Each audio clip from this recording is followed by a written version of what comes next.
All right, NYB community, thank you so much for coming back to us. Episode 241 of the Minding Your Business podcast, entrepreneurship, real estate, trending news. There's no business like minding your own. Listen, subscribe to the podcast as you guys are great at doing, but share it with a few friends and maybe an enemy or two. Subscribe, five star. Wherever you get your pods helps us to continue to grow the Minding Your Business community. And of course, you could catch me at champeronbrooks.com. Text me. I appreciate everybody that texts me. Tabitha, James, we had a great conversation. So it's me. It's not a bot. Okay. So no spam, no BS, none of that type stuff. But text me 312-847-4071. I want to send you my new book. I want to send it as an ebook, Invest in Real Estate with Little No Money Down. I want to send that to you. Shout out to my guy Andre Harris with the Main Side Hustle podcast. I was a guest on his episode number 27, and he posted on Instagram earlier. Got some really good engagement holding up my book. So hopefully Andre reads it and doesn't just show it on Instagram with the cover. But no, I appreciate that, and I appreciate all of you that have text me, and I've been able to send the book to, and I hope it serves as a resource for you. So thank you so much. All right. I'm excited about today's guest. She joins from New Orleans. Now, you guys know my wife and I and some friend couples, we, of course, when everybody wasn't making babies in those years, we would leave the babies behind for a little bit of time and go down to New Orleans. And that's where today's guest joins us. She's the founder and CEO of Seiler Tucker Incorporated, a 20-year veteran in mergers and acquisitions. And she's been featured on everything from CNN to CBS to Fox Business to Inc., MSNBC, Forbes. I think just about everywhere. And I think she's done just about everything except Windows. So she's been a keynote speaker. She's the author of the book Exit Rich. That I want to make sure that several of you go out right when you get done listening to this. I want to challenge. I want to see several of you go out and purchase the book Exit Rich by my guest today, Michelle Seiler Tucker. Thank you so much, Michelle, for joining us from New Orleans, of all places, one of my favorite cities. We were talking a little bit of Saints football to start, so I'm glad that you're in tune with them. It's just a tremendous city, and you have a tremendous background. I'm excited. Thank you for having me. It's a pleasure to be here. Yeah, absolutely. So you look great. Love the glasses and everything. For those that are watching, and you're able to see, she looks tremendous. And we'll jump right in. So, Michelle, tell us, just a little bit about yourself and kind of, your journey. You know what I mean? To get to where you are, because you have tremendous accomplishments, but I imagine it wasn't just a cakewalk for you. So, tell us a little bit about it. I don't think anything really worth having is a cakewalk. I think, everything that's worth having, we really work hard for. And I wasn't born into this business, so I definitely worked hard for this. But yeah, so I'm a mergers and acquisitions master intermediary. I've been in the industry for 20 years. I have always been an entrepreneur. I've owned several different companies. And I did, kind of get sucked up in corporate America, where I went to work for Xerox for a short period of time. And I left Xerox and went into franchise sales, franchise consulting, franchise development. So sold hundreds and hundreds of franchises. And then I transitioned out of that into selling companies. First, I started selling small businesses, then very quickly started selling larger type businesses, $10 million and up. Our firm still sells smaller type companies though. And then I really specialized in fixing the businesses, because I realized that what Steve Forbes says is true, that 8 out of 10 businesses will not sell. 8 out of 10, that's 80%. Wow. Will not sell. So I started thinking, gosh, if I don't fix these businesses and grow them and build them to sell, then I'm going to starve to death. So I kind of transitioned it from selling to fixing, growing, building. So that's really my core competency, is buying, selling, fixing, growing. I do mergers. I merge companies together. I sell businesses. I've bought businesses and flipped them. I've also partnered with business owners, investing my money, my energy, resources, expertise, so I can put them on that 3 to 5 year build to sell plan. Wow. That's incredible. And we don't talk to many people like you that are involved to that level. Right.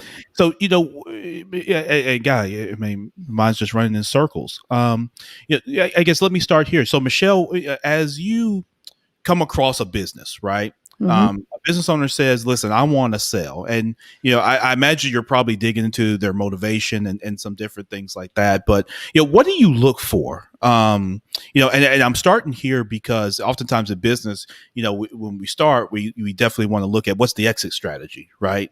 And then kind of work your way back. And so I'm kind of doing that with you a little bit with this. Well, What do you look for? Well, I hope that's what people do. But most people, believe it or not, never plan their exit. They never really think about their exit till a catastrophic event has occurred, a health issue, Right. Death, partners disputes, divorce, COVID. They don't think about selling until a catastrophic event has occurred. And then that's the worst time to sell your business, because when that happens, your business is typically trending downward. Yeah. The best time to sell your business is when your business is doing well. So it's really important to plan your exit from day one of buying or starting a company. And I know that's counterproductive to what you've probably heard, but the reason that businesses don't sell is because sellers have never built a business that buyers want to buy. Right. They've never planned it. And Right. so I really tell sellers, and I look for this. So this kind of answers your question, but Yeah. I really tell sellers that you need to plan your exit from the beginning, and you need to use the STGPS exit model. The STGPS exit model is what we outline in Exit Rich. So we'll do it right now. When you want to drive somewhere, what do? You pull out your phone and you plug into Google Maps, right? Right. Yeah. And what do you plug in? Where you want to? Where you want to go. Where you want to go? What's your destination? Yeah. Well, Yeah. Same thing with a business owner. You need to plug in where you want to go. Where's your destination? What's your end game? What do you want to sell your business for? So many business owners don't have a plan. So they're driving around in circles. They're going up and down the financial hills, and they end up nowhere. And many of them end up selling for pennies on a dollar, or closing their business, or even worse, filing bankruptcy, where they lose their business assets and their personal assets. So don't let that happen to you, So plan your destination, where you want to go. Then you want to plan, okay, so the GPS needs to know what's your end game. Then it needs to know where you're starting from. What's your current location? What is your current valuation? Yes. And so many business owners, so think about this. Us humans, we always go to the doctor and we get our physical annual checkup, right? Right. We also drive our car to the shop, and we make sure we get a checkup on our car. We make sure our tires are balanced. We make sure everything's in alignment. Exactly. But business owners don't get a valuation checkup.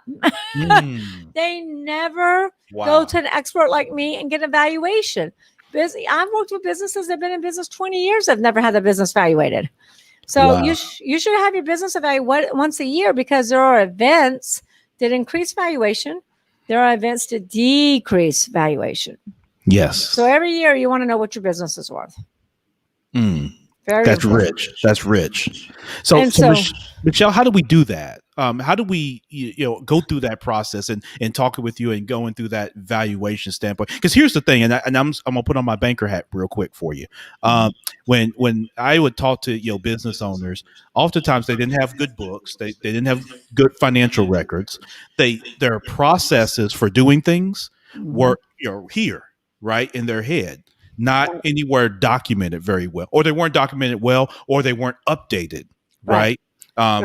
So their business wasn't really, it was hard for them to really scale. They had done it kind of all based around themselves, right? And their ability to build relationships and kind of be a taskmaster.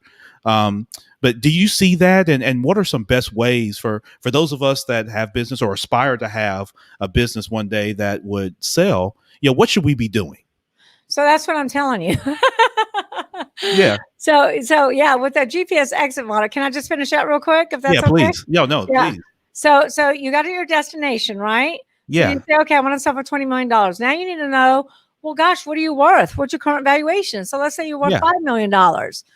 Then you need to know time frame. How long is it going to take you, and when do you want to sell? So let's say you want to sell in 15 years. Right. So you want to sell for $20 million in 15 years. You're currently worth $5 million. So now you need to know, well, who's my buyers? Buyers, not buyer. So many sellers are like, I have a buyer that's going to buy my business. I can promise you, I'll go bet money. I'll go flop my money down in a Vegas casino. That buyer doesn't buy your business. So you need buyers. So there's 5 types of buyers. Here's who's not going to buy your $20 million company: a first-time buyer and a turnaround specialist. So it will be either a private equity group, a strategic and competitor, or a sophisticated entrepreneur. Then you need to know financials, what you were just asking about. Yeah. Financials. So for you to sell your business for a $20 million valuation, what are the buyer's expectations, and where do they expect your financials to be from a top line revenue, gross profit margin, most importantly, EBITDA, earnings before interest, taxes, depreciation, amortization. And so to sell for $20 million, you better have an EBITDA between $4 and $5 million. Sure.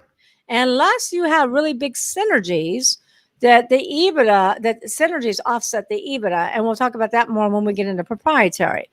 Yeah. So you really need to know the financial. So you need to know where the financials need to be. Then you need to know, well, what are these buyers' characteristics? What synergies are they looking for? What are they willing to pay more money for? And then you build your business on the 6 Ps that will build their synergies that they're willing to pay top dollar for, so you can get your evaluation. Does that make sense? Makes total sense. Makes total sense. The one component I left out is you better know your why. Exactly. Because if you don't have a powerful why, you'll never do it. If it was easy to sell a $20 million company, we would all be doing it. Right. So you really need to know your why. It's going to be strong enough, powerful enough to keep you in the game. Otherwise, I mean, business is hard. You know, there's events, catastrophic events that occur. You got to weather the financial storm. So know your why. So then we build a business on what we call the 6 Ps. Do you want me to start the 6 Ps? Yo, please. Yeah, I was waiting. I was in suspense. Let me hear the 6 Ps. So you're right about financials. You also said processes. But the first P, processes, is my third P. The first P is people. You don't build a business. You don't build a business. You build people. People build a business. You cannot grow a business without the right people in the right seats. And if the number one reason that businesses don't sell is because those businesses are dependent upon the owner. Yes. And when we take the owner out of the business, there is no business. Buyers want to buy a business, not a job. Right. And so there's a lot of businesses that are completely dependent upon the owners. Like we have a fabrication company we're trying to sell. We've been trying to sell it for a while. I knew it was going to be challenging. 2 owners, been in business 35 years. Both owners are in their 70s. They have 4 employees. All the intellectual information is in their head. Yes. And they go like, Michelle, I can fabricate anything. I can make anything for anybody. And I'm like, yeah, you can. Right. Yeah. Your partner can, but your 4 employees can't. And when you leave, there is no business. So you really got to build a business and put the right people in the right seat, and then ask the who question. Who opens the doors? Who handles logistics? Who handles accounting? Who handles customer service? Who handles environmental, logistics, transportation, on and on and on. The clue here is never put you next to the who. Because you need the business to run without you. Exactly. So the second P, which is very important too, and this will cause the value to go up or down. People cause the value to go up and down. If you want to sell a business for $20 million, you can't be the one doing everything. You have to have a layer of management. So you have to have a chief operating officer, chief financial officer, and you got to make sure that there's a level of management, and then you can literally leave for a month or 2 and the business run without you. So the second P, though, is product. Product is very important. So product is your product, your industry. So you have to ask yourself, is your product, your industry on the way up or on the way out? Is it thriving or dying? Do you have an Amazon or do you have a Blockbuster? Right. And unfortunately, there's a lot of blockbusters right now because of COVID. Right. True. So, but you don't, just because you're in a dying industry doesn't mean you quit. It means that you align yourself with an expert, get somebody to see something that you can't see, because when you're in the middle of your fog, it's foggy. So you need an outsider's perspective, and you need to ask yourself 3 questions if you have a blockbuster. Amazon asked these 3 questions back in the 90s. They asked themselves, what business are we in? And they said, we're in the book selling business. Yes. What do we do really, really, really well? They said, we do fulfillment really well. What business should we be in? Oh, we should be in a fulfillment business. Right. Those three transformational questions is what transformed Amazon into the small book selling company they were into a multi-billion-dollar worldwide conglomerate. Yeah. Right. So very important. The other P is processes. Yes. So you said it earlier, processes. You can't have a company without processes because everything will be a chaotic mess and you'll never make any money. But here's the thing. Owners never think about process like they never think about exit. They only think about process when something bad happens. And then they're like, oh, I need a process for that. Oh, I need a process for that. Yeah. But you need to design your process from the beginning. Have you ever watched a movie? One of my favorite movies is called The Founder, based upon Ray Kroc and the McDonald's brothers. Okay. Yeah, I haven't seen it. It's based upon the McDonald's story. So all of your listeners need to go watch the Founder. It's called The Founder. So back in the 40s, the McDonald brothers, not Ray Kroc, who grew the company, the McDonald's brothers said, we want to start a fast food restaurant because back in the 40s, they had the drive-ups. And the problem with the drive-ups is that the food was always cold, the order was always wrong, and always took so long. So McDonald brothers said, here's our mission, here's our vision, here's our customer experience. We want our customer experience to be that they're going to get great tasting food, hot, fast, 2 minutes or less. How do we do that? How do we design the processes to achieve our customer experience? So They took all their employees out to an empty tennis court. This is very interesting. They took chalk and they drew the processes. Then they erased it, drew it again. They did that for an entire day until they figured out who takes the order, who toasts the buns, who cooks the burger, who puts the pickles on the buns and gives it to the client, 2 minutes or less. Right. Those processes right there is why you can eat at a McDonald's anywhere in the world. I've been to McDonald's in Johannesburg. I've been to McDonald's in London. I've been to McDonald's in Hong Kong, USA. Those processes. So when you design your processes, make sure you design them with the customer experience in mind. Have you ever been on the phone with a company and you got to hit 20 different prompts to get a live person and their processes are designed to really make you mad? Right. Of all things, right. Yeah, just piss you off. Yeah. To piss you off. I didn't want to say that on your show, but since you said it, I'll say it. Right. So their processes are backwards. You want to make sure that your processes are designed with the customer experience in mind. They're productive. They're efficient. They're well documented. Employees are trained on all. Okay. Right. Very important. You're not going to sell a $20 million company without the buyers coming in and due diligence and looking through all of your policy and procedure manuals and your SOP checklist. Absolutely. So the fourth P, which is the highest value driver. So you've been in banking, right? Right. So you understand valuations, right? Yep, absolutely. Okay. You understand multiples of EBITDA. Yes. So most industries are calculated by a multiple of EBITDA. Mm-hmm. Some are a percentage of gross revenue. SaaS companies can sometimes be, percentage or multiple of gross revenue depending upon the technology. But most industries, almost all industries, are a multiple of EBITDA. Agree? Yep, I agree. And so in the USA, companies that are under $1 million in EBITDA, the multiple is anywhere from 1.5 to really 4.5. If you're going to get a 5, you better have some good things. Okay.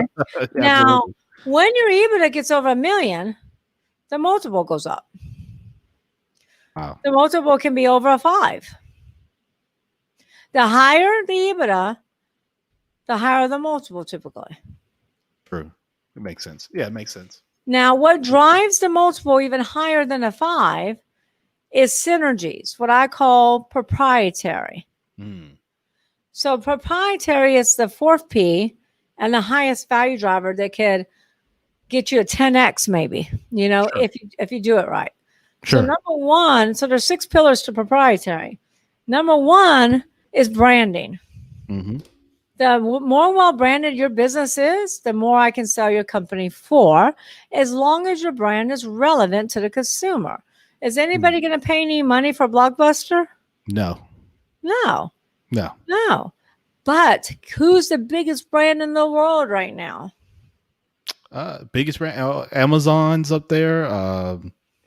you know, oh god, big Netflix. I'm trying to think who are some of just the biggest, hugest brands. Stick in the A's. Apple. Apple, yeah, sure, yeah, I- yeah.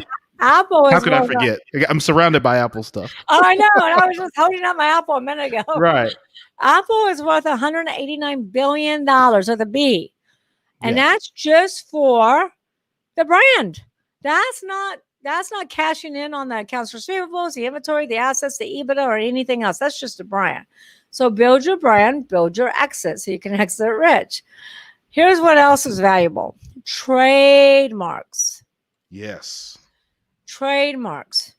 Now, here's a mistake the business owners make. They go open up a business in Tennessee and they go get a federal state trademark, but they never check the federal database to make sure that that name is available from a federal standpoint. So they could be in business 10, 15 years and somebody had the federal trademark, or somebody goes and decides to get the federal trademark because it's available. Right. And then you all of a sudden receive a cease and desist letter in the mail and you have to stop using that company name. Yeah. Wow. And you have to, and you know what? This happens every day. Business owners will hire an attorney, it's always attorneys that win. And attorneys will throw money, hundreds of thousands of dollars, and the client's still going to lose. The business owner still has to stop using the name. So go out there and spend the $1,500 to $2,000 and get a federal trademark on your business, on your slogan, anything that's unique to you, on your podcast. Yeah. I've trademarked the ST6Ps, the ST GPS exit model. I have to trademark Exit Rich. So get that because it's very valuable. The other thing that's valuable is patents. Yes. So a lot of people are like, oh, you don't need a patent. Really? Have you ever watched Shark Tank? Yeah. Everything you're listing out, I'm just thinking it's an episode of Shark Tank. Yeah. I mean, what does every single investor ask? Right. Do you have a patent on that? Do you have a patent pending? Do you have a utility patent? All of them ask the same questions. So get a patent. I mean, patents are extremely valuable. The other thing is contracts. Contracts are extremely valuable. Manufacturing contracts, exclusive distributor contracts, exclusive, vendor contracts, franchisor contracts. So your franchisor has 1,500 franchisees, very valuable. Client contracts is the most valuable to a buyer because buyers, let's say that we're selling a company that has a contract with Walmart and Sam's Club. Yeah. And we're selling, and a strategic is interested because they're trying to get their products into Walmart and Sam's Club and they don't have their foot in the door. If they buy this company that has the contracts in place, already has inventory on the shelf, then guess what? That's going to drive value, right? That buyer is going to be willing to pay more than everybody else because they know that one contract with Walmart can really ROI the purchase of this business because they can now get their products into Walmart and Sam's Club. Absolutely. So contracts are huge, but here's a caveat to contracts. Here's what everybody needs to know that nobody knows. So if y'all didn't listen to anything I said so far, you better listen to this and write this down. Yeah, absolutely. 99.9% of all sales are asset sales. 100% of sellers I've worked with, and I've worked with thousands over the last 20 years, don't have the 2-sentence transferability clause in their contract. You need that transferability clause because if the buyer's not willing to convert to a stock sale, then all of those contracts are not transferable. So then the seller has to go out and talk to the client and get a transfer agreement signed by their clients before we can close on the sale of the business. That makes sense. Yeah, that makes sense. It's amazing to me, though, how many business owners never think this through ahead of time. I once saw a franchisor that had 2,000 franchisees sell to a private equity group. The private equity group's due diligence team did not do their due diligence, and neither did the legal team. None of the franchisees' contracts were transferable, not one. Wow. They threw a big hoopla party, saying, we bought you, we bought you, we bought you. And the franchisees were not impressed because they didn't really like the private equity group. So none of them, except for 2, none of them transferred over. The private equity group ended up filing bankruptcy and suing their entire legal and due diligence team. Oh, God. So make sure you Right. get that transferability clause. Okay, so here's the other thing in IP that's Yeah. really valuable that you need to know. So databases, huge. Facebook paid $19 billion for WhatsApp, and WhatsApp was hemorrhaging. But WhatsApp had a synergy that Facebook wanted. They had 1 billion users. Right. So Facebook knew they could monetize an ROI, so they paid $19 billion for 1 billion users. So they weren't buying EBITDA, they were buying people. Right. Yeah. So it's all about the synergies that we create. And then there's another thing that's very valuable. I call it IP real estate. So that's not your building, that's not your land. IP real estate is digital real estate or celebrity endorsements. So let's say you have a skincare product and you're endorsed by Oprah Winfrey. You're on her favorite things. She says you got the best skincare line ever. Yeah. Let's say there's another company, a makeup company maybe, that wants an endorsement by Oprah Winfrey. They're going to pay more money for your business because they want that chance to get in front of her. Right. Same thing for platforms. So celebrity endorsements are huge. Same thing for platforms. Let's say that you manufacture pillows and bedding and pillowcases and sheets and all that stuff, and you're number one on Wayfair. Mm. You know, let's say that you manufacture really cool masks. You know, we all got to wear these masks now, and you're number one on Etsy. You know, or you manufacture a certain type of vacuum cleaner that has a patent on it, and you're number one on Amazon. My point is these celebrity endorsements and these platforms, having a position on these platforms is huge and very attractive to strategic buyers. When we work with strategic buyers, we also look at, okay, if they buy this business and they can take advantage of economy of scales and they can cut overhead, like let's say we have a manufacturing business that we're selling that also has distribution component. Right. But the company that wants to buy them has distribution channels all over the United States. So when they buy this company, they can cut out that distribution channel, cutting overhead and increasing EBITDA. A lot of times a private equity group or strategic can come in, cut costs, and double or quadruple EBITDA before they even open the doors. Right. That's before they even ink the paper. Yeah. Yeah. Wow. All right. So that's proprietary. Now we have patrons.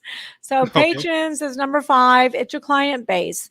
And the USA, you know, most businesses follow the golden rule where 80% of your business comes from 20% of your revenue.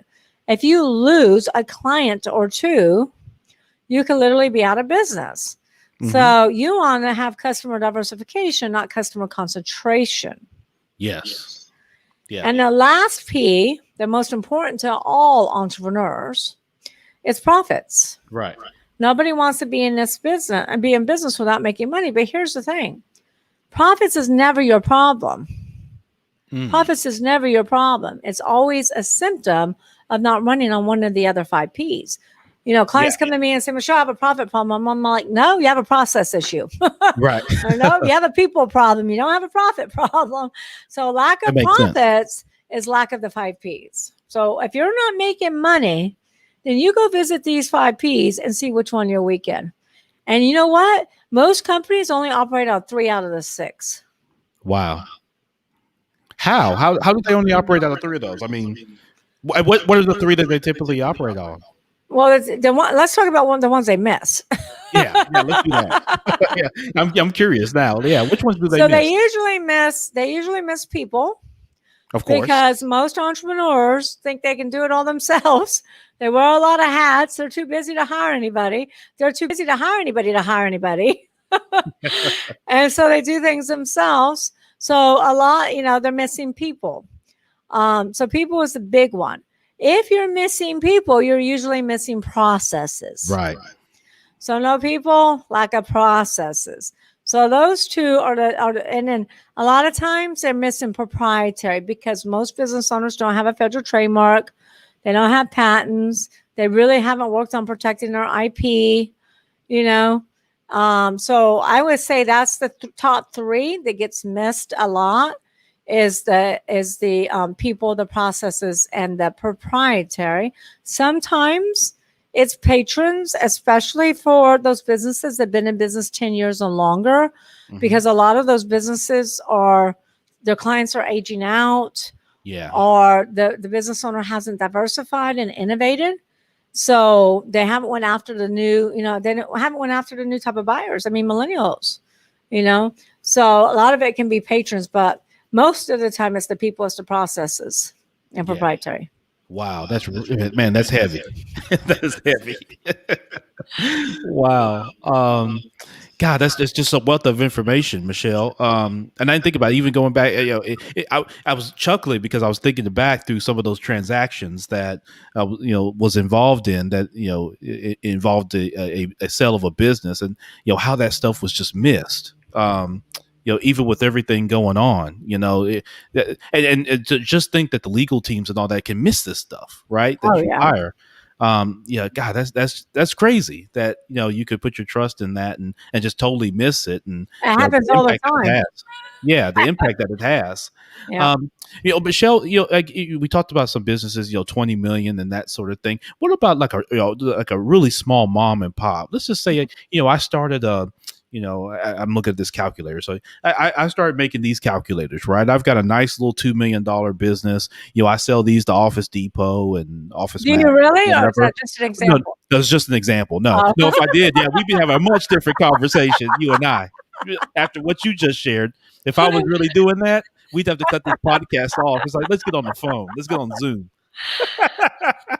But no, as an example, Michelle, if I were doing that, right, as an example, I'm selling these little calculators to these stores, right, and I've got a neat little $2 million business, and I get to where I want to sell that.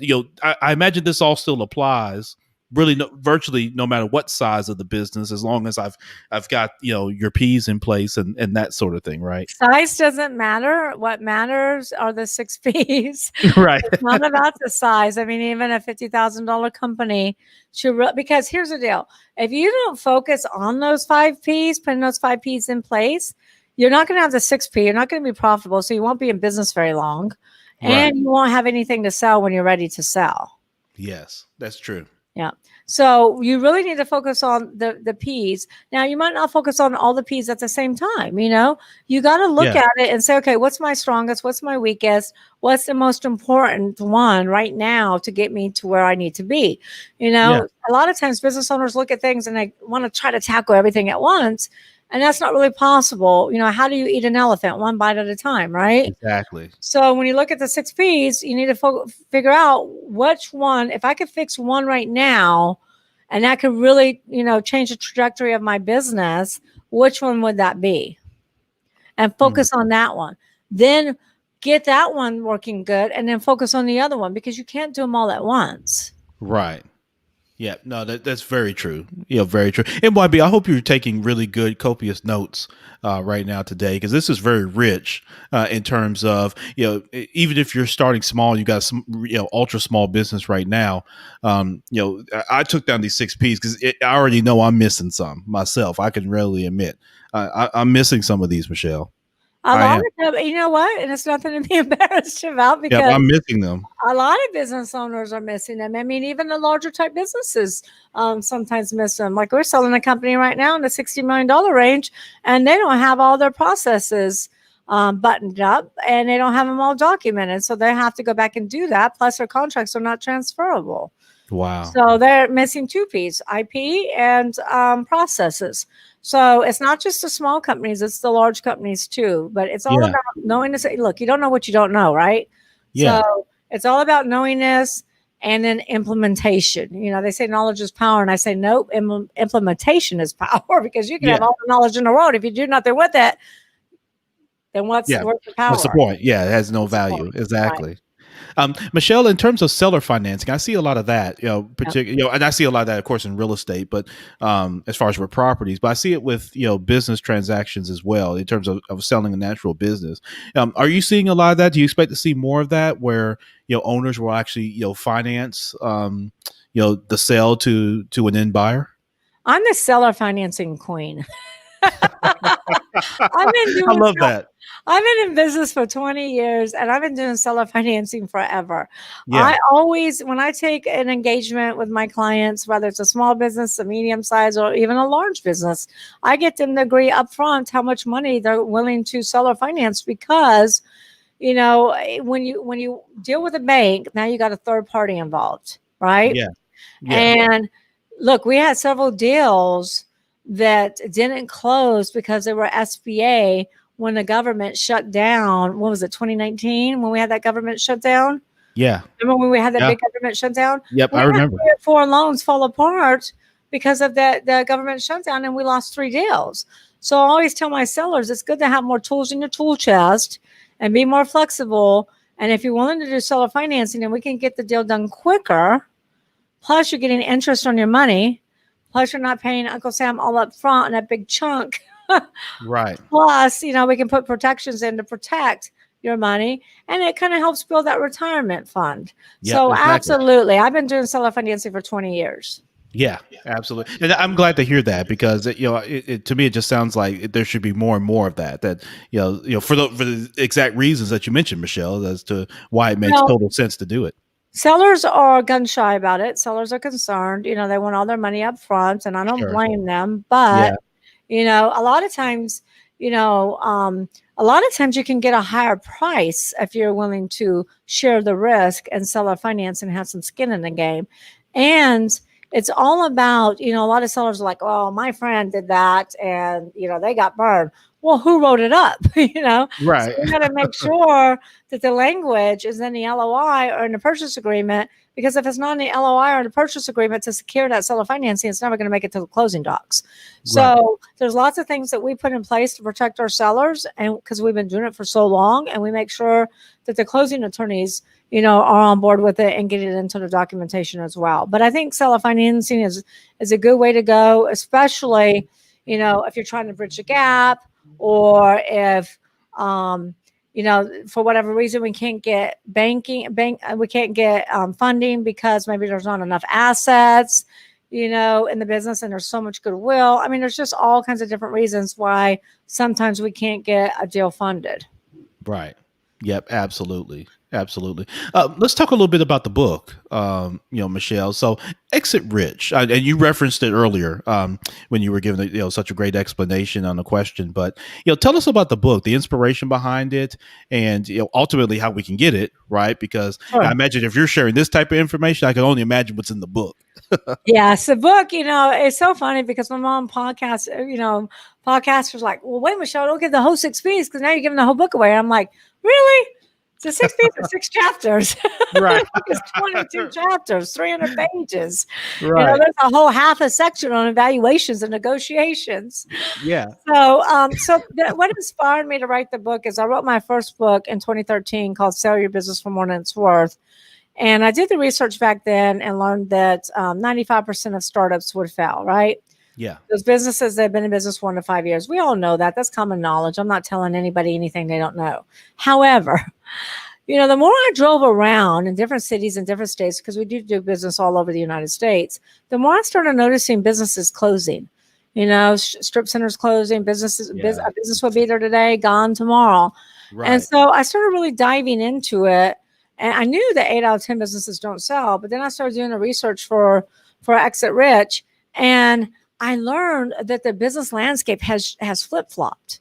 It has completely done a reversal. So now only 30% of startups, hear me out, 30% of startups will fail. So you startups, go start your businesses. You have a lot less risk now than you ever had before. However, those businesses that have been in business now listen to this, out of a sampling of 27.6 million companies, those businesses that have been in business for 10 years or longer, 70% of those businesses will go out of business. Wow. 70.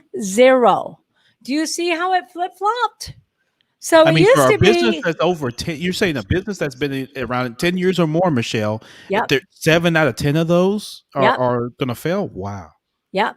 And here's the deal. I didn't believe it either. So I had my team do research over and over and over again. And Yes, and they're going under. And you hear about the public businesses all the time. Right. Toys R Us, been in business 70 years, went out of business. 70 Yeah. years, went out of business. Kmart, Steinmart, Pier 1, J.C. Penney's, GNC closed down 1,200 locations. But here's what you're not hearing about. You're not hearing about the private businesses. The private businesses on every street corner in every town in every state across our great nation. These businesses are dropping like flies, and many of them are selling for pennies on the dollar, closing their doors, or filing bankruptcy. So what inspired me to write Exit Rich is to tell business owners, look, here's a blueprint. Don't be a statistic. Don't be one of the 70% that go out of business or one of the 80% that don't sell your business. So the reason why they go out of business, do you want to know why? I do want to know why. Because so think about this. Startups are successful. There were 860,000 startups that started in 2019 in the first 6 months. That's only the first 6 months, 860,000. Because startups are solving a problem. It used to be when 95% of startups went out of business, it used to be because somebody opened up another coffee shop on a corner with 5 other coffee shops, or somebody opened up another pizzeria when there's already 12 pizzerias. Now, a lot of business owners, a lot of entrepreneurs, a lot of millennials are starting businesses because they see a problem and they figured out a solution. And so they're not starting another coffee shop or another pizzeria or another this or that. They're starting businesses to solve problems. A lot of SaaS businesses, a lot of e-commerce businesses. Yes. However, the business owner that's been in business 10 years or longer, they stop doing what I call AIM. AIM, always innovate and market. Always innovate and market. They stopped innovating. They keep doing business as they always have. Toys R Us never changed a thing in 75 years. Kmart never changed anything. Blockbuster. I worked at Blockbuster as a kid, right? Right. Yeah. Perfect example. Blockbuster sold Netflix. They had the opportunity to buy them. They did nothing to change or to innovate, and they went out of business. So these business owners have been in business 10 years or longer. They have to innovate. Yes. They have to market. They have to ask the clients, what do you want? What do you need? How can I make it easier for you to do business with us? Right. Because the company that makes it easiest for consumers to purchase products and services, that's the company that's winning. Amazon is winning because you can literally buy anything. Practically, you can buy a horse on Amazon and have it delivered to your house in 2 days. And you know what? Don't anybody go try buying a horse on Amazon. Oh, my husband heard me say that on a podcast, a live Facebook. And he goes, well, I hope Arabella, our daughter, my 10-year-old, he goes, I hope she doesn't hear you because she has Alexa. I hope she doesn't order a horse. Right. But bottom line, and you know what Amazon is saying now? 2 days is too long for Prime. They just bought 12 planes so they could deliver to you one day because we are a nation of instant gratification. Right. We're a nation of instant gratification. And Amazon changed the way that consumers purchase products and services. And if business owners don't pivot and don't innovate, they're going to be left behind. And that's what's happening. So that's why I wrote Exit Rich. Excellent. And it can be found where? Where can we purchase it? Yep. So let me tell you that. I want to tell you real quick, too. Sharon Lecter is my co-author. Okay. Sharon Lecter wrote Rich Dad Poor Dad. Have you ever heard of Rich Dad Poor Dad or Robert Kiyosaki? She's a 5 times New York Times best-selling author. She also wrote several books in the Think and Grow Rich Napoleon Hill Foundation. She's a CPA. She was a financial literacy expert, or is. She is also the advisor, or was the advisor to President Obama and several other presidents. Wow. So she's got something to say. Yeah. Well, she speaks for sure. Yeah, she's got something to say. So she has a mentor's corner after every one of my chapters. So you can buy Exit. And also, Exit Rich was endorsed by Steve Forbes, and Kevin Harrington wrote the foreword, the original Shark on Shark Tank. Yeah. And then we also have Les Brown, who I love and adore. Yes, tremendous. Yeah. And we have Brian Tracy, Tom Hopkins, Jack Canfield, Mark Victor Hansen, all great testimonials. But you can get Exit Rich. We're in pre-sale right now. The book hasn't launched yet. But you can buy it at exitrichbook.com or Amazon. It is less expensive if you go straight to exitrichbook.com. You can get it for $24.79. which includes a digital download. So we will email you the digital download immediately, and we will send the hardcover to your doorstep. Wow. And you will also receive an exclusive lifetime membership into the Exit Rich Book Club. The Exit Rich Book Club has me doing video trainings. So if you like what you hear here, there's even more there. Plus, we have digital downloads. So a lot of business owners are like, Michelle, I've never seen an employee handbook or organizational chart or policy and procedure manual. Or business owners are like, I've never seen what a purchase agreement looks like, or a letter of intent, due diligence checklist, or closing docs. Guess what? They're all there. If you went to your attorney to get these documents, it would cost you over $25,000. Oh, easy. They're all there for your review and your immediate download. Plus, we're always adding more documents. Then they will also receive a 30-day membership into Club CEOs, which is an entrepreneurial group where we do hot seats, Q&As, masterminds to help business owners survive, thrive, and exit rich. Wow, that is incredible. Incredible. I'm on the site right now, exitrichbook.com, MYB. Make sure you go there. The link is in the show notes. Make sure you go there. I see it right here, pre-order. I've already got it pulled up so I can go ahead and place my order. And I encourage you to do the same. Go ahead and pre-order so you can get the electronic version and then the hard copy to follow. Go ahead and do that. Go ahead. You get done listening to the podcast, go ahead and place your order, and then reach out to Michelle, of course, on social media and her team, and let her know that you placed an order, that you heard her right here on the Minding Your Business. We are doing a special. So anybody that buys 3 books gets a 30-minute free consultation with me. Oh, whoa. Hey, you're stepping up the ante there. Wait a minute. Oh, and I see that on the site too. As soon as you said that, I saw the special order, Michelle. Yeah. And it's right there. So here you go. So what you do is you get one for yourself. Take a friend, a buddy, and maybe a family member, coworker, business partner, and someone else that you know is in business, and get them a copy too. Makes a great gift. Go ahead. Even donate to nonprofit, because the principles are the same for profit or nonprofit. There you go. Yeah. Yep. So that's a nice way to make a donation. Get your 3 copies, and then that way you get your session with Michelle, and can definitely be a resource for you. So I encourage you guys to do that. Go to exitrichbook.com. Go ahead and do that, and let's be supportive in that regard, MYB community. God, Michelle, this is heavy. This is very rich. Those 6 P's. I'm probably thinking about them in my sleep, because I'm gonna wake up like people, product. This is very heavy. Thank you for this, because I think a lot of people, this is the type of information I've always, I think about when, I really started doing this podcast is, this is the type of information that people don't get, that people don't even get this from their attorney. I've talked to people, I've talked to attorneys where I haven't gotten this information, where I've asked specifically. And so, I think it's tremendous. And particularly in this environment, as we go through this environment, and, there could be a possible increase in people looking to sell and maybe do some things. I was going to ask you about this from a generational standpoint, because, we're seeing, some of the impact now of baby boomers, looking to do things and looking to sell businesses and things like that. And I imagine this information is tremendous for them, as you're taking, some of these long time businesses, and now they have to change hands, and your hope is not by just the attrition of life. You hope that they're able to follow this information that you have and do it, in a much smoother, more positive experience, type of fashion.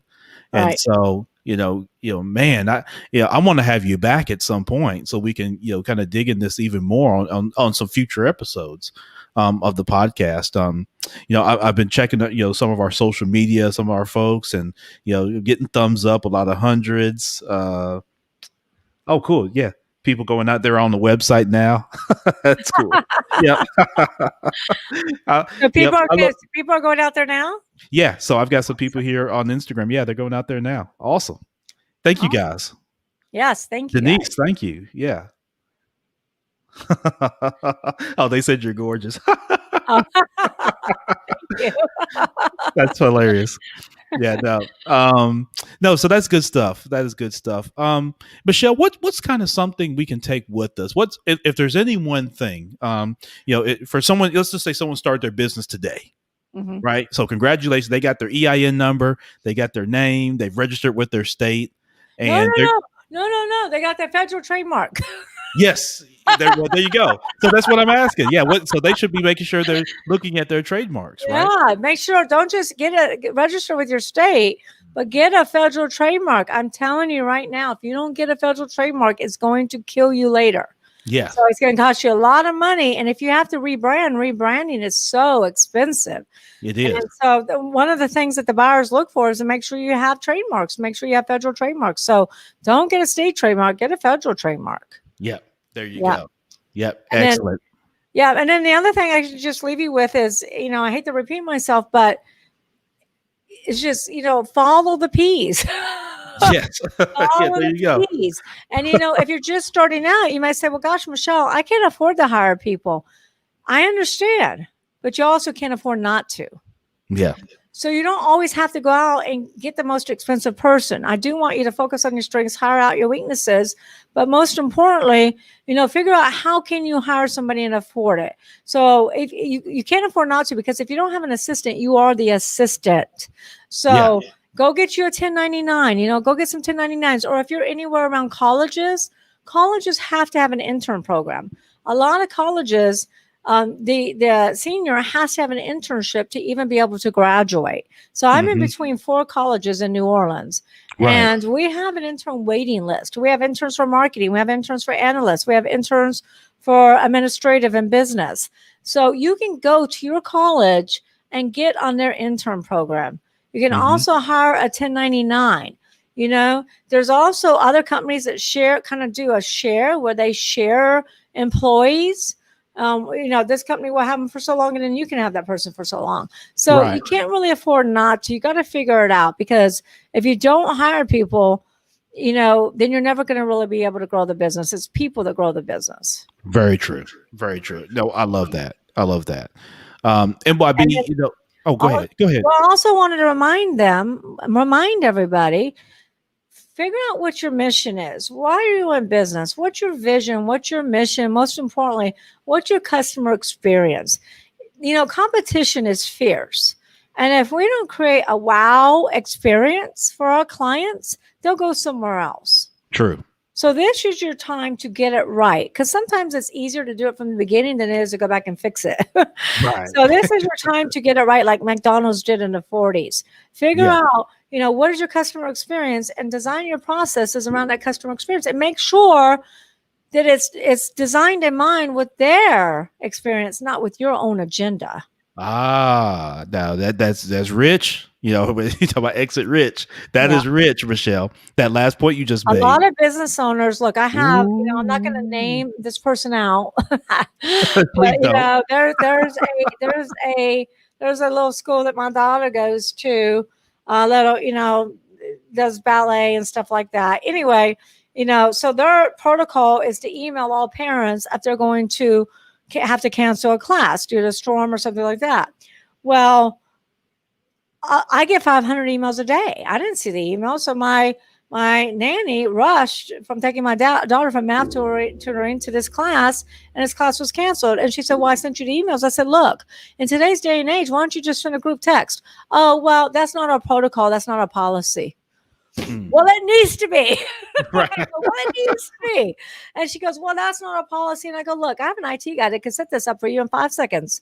And she goes, oh, well, we know how to do it. It's not that we don't know how to do it. It's just that we're not going to do it this year. Wow. It's not our protocol. Now, business owners like that should be at risk for going out of business, because at the end of the day, it's not about you. It's about your clients. And if you're not going to service your clients, somebody else will be happy to. Absolutely. Yeah, that much is very true. Yeah. Man, this has been fun. This has been not only has it been fun, but it's been informative. This has been informative. You just blew our socks off with the P's. Good, man. That is, and then AIM. I love that. Always innovate and market. I love that. You always got to innovate and market. Yeah. That is tremendous. Michelle, thank you so much. I mean, we could probably go, golly, I mean, probably the rest of the day if we could, and jump into so many different things. That's why I love to have you back. I love your energy. I love what you're doing in this field of educating. And it really makes a difference because like you and I, you mentioned this earlier. These businesses are, they take on life of their own, right? For these owners, I mean, they're their babies. They're they're in place that lead to retirement and be able to pass down. And this information is rich. It helps us do that. And in the spirit of kind of diversity and inclusion and equity, having this information so that a business can have a smooth exit strategy, right? That's tremendous. So it's a great work that you do, you and your team, in doing this. And so, thank you so much. There is a chapter in Exit Rich too that I wanted to mention that talks about mindset. Please. Yeah. Seller's mindset. Yeah, please. Business owners really have to get the right mindset. I want business owners to build their businesses as a valuable asset, the most valuable asset in their life, not as their baby. Yes. Because what happens is when you think of your business as your baby, now you're attached to it. Now you're emotional. You never make decisions based on emotion. You make decisions based on logic. Yes. And so many business owners go through seller's remorse because they can't part with their baby. We really want to be a Warren Buffett and not get so emotionally attached to our asset. Yes. We want to build a valuable asset so you can sell it for that $10 million, $15 million, $20 million. You can do it. Every business starts small. Just remember that. Every business starts small. Yeah. Elon Musk started small. Very small. Yeah, he started very small. Right. Yep, definitely. So, Michelle, again, thank you so much, for taking this time for your energy and your passion, but even more so, just this tremendous information. Like I said, I've got several notes. I'm sure all of you have several notes. I see you, like say, your thumbs up and your hundreds. Thank you so much. But no, thank you so much. This is definitely tremendous, and I'm gonna go out and get the book so I can read up and learn some more. I'm sure that you've packed the book with, but tell your team, everybody that's where thank them. Because I know you've got your team, you've got your P's in place. I imagine. I have my team. Let me tell you, I'm not technical, so I can't do anything. They have to set up everything for me. Yeah. But like you say, that's part of it. That's part of how you grow. Definitely focus on your strengths, hide your weaknesses. Yep, absolutely. And we can go to to your website. What's your website? I want to make sure that everybody's got where they can go and learn more about your business. And there's someone that's listening that can maybe want to hire you and bring you on to help them do exactly what you've talked about. How can they do that? Yep. So I'm going to give them two places to go. They can text Michelle to 888. Yep. You can text Michelle or you can text Exit Rich, whatever you prefer. Okay. And you just text it to 888-526-5750. Okay.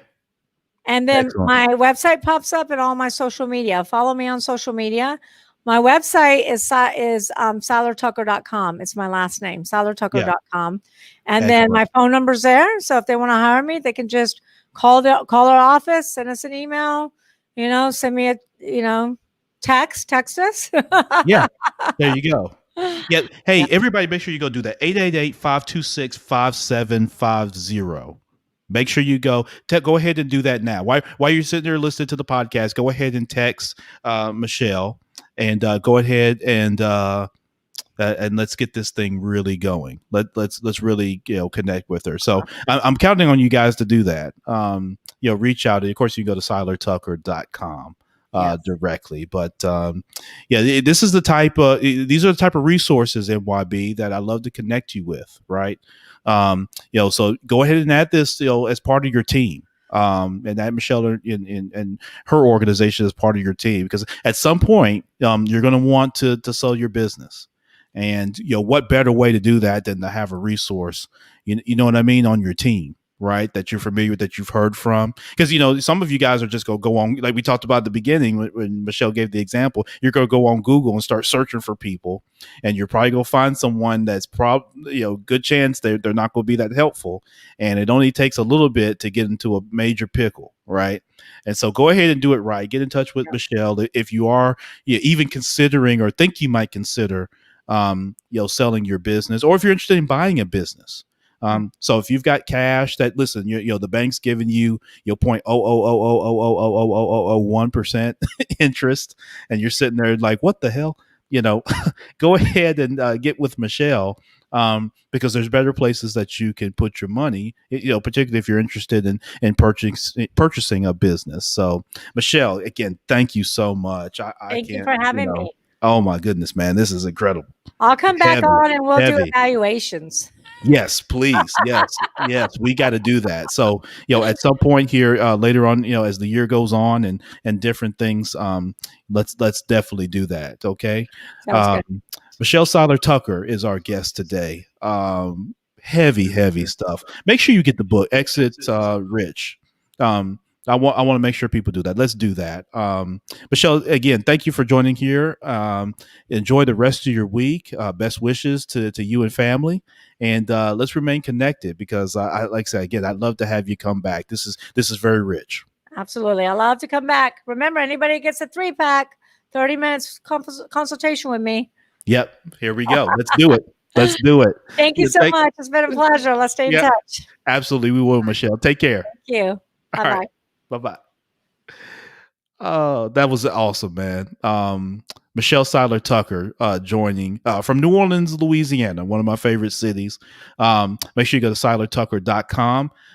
Exit Rich is the book. If you pick up 3 of them, you get a 30-minute consultation directly with Michelle. So y'all make sure y'all check that out. Listen, I'm going to get out of here. As well as you could text Michelle at 888-526-5750. You can text me as well, 312-847-4071. Love to have you be part of the community and be able to send you some resources and remind you of resources like this that I send out to make sure that you stay connected and you know what's available to you, and not wait till it's too late. Okay. All right, listen, I'm going to get out of here. 3 things that connect us. Remember, I always tell you, we all want to be a little bit better for ourselves, a little bit better for our families, and a little bit better for our communities. Champ Ron, the Minding Your Business podcast. Be great.